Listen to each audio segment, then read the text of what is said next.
The 76th verse of the Tao Te Ching. A man is born gentle and weak. At his death he is hard and stiff. All things, including the grass and trees, are soft and pliable in life, dry and brittle in death. Stiffness is thus a companion of death, flexibility a companion of life. An army that cannot yield will be defeated.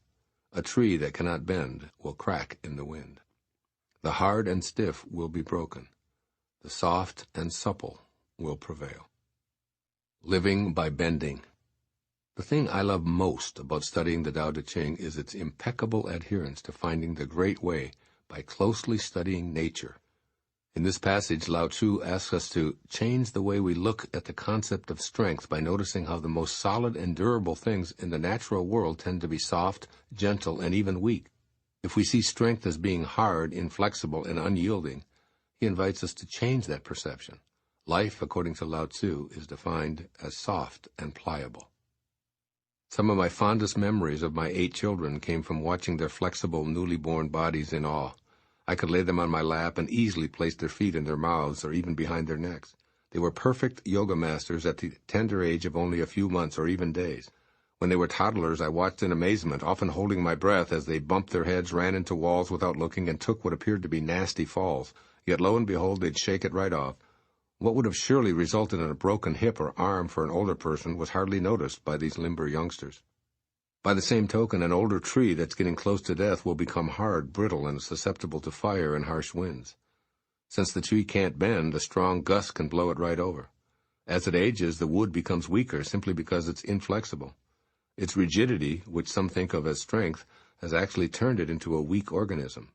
Similarly, at the moment of death, all creatures go into rigor mortis, which is complete stiffness and, of course, a total absence of strength.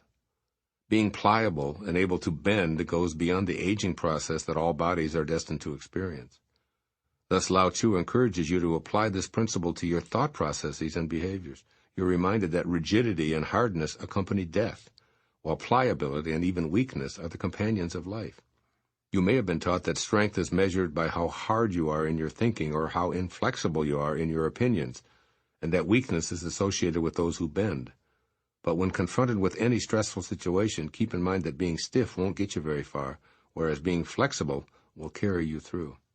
Change the way you think about strength, not just as it relates to those in positions of power, but for yourself as well. There's a lot to be said for what we're conditioned to think of as weak.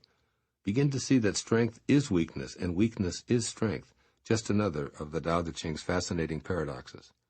Here's what Lao Tzu urges you to consider as you apply the lessons of this oft-quoted 76th verse. First, be strong by bending. Be willing to be like palm trees in the midst of hurricane-force winds. Their so-called weakness somehow gives them the strength to survive devastating storms. The same is true for the way you relate to others, so listen more. Allow your viewpoints to be challenged and bend when necessary, knowing that you're actually choosing strength.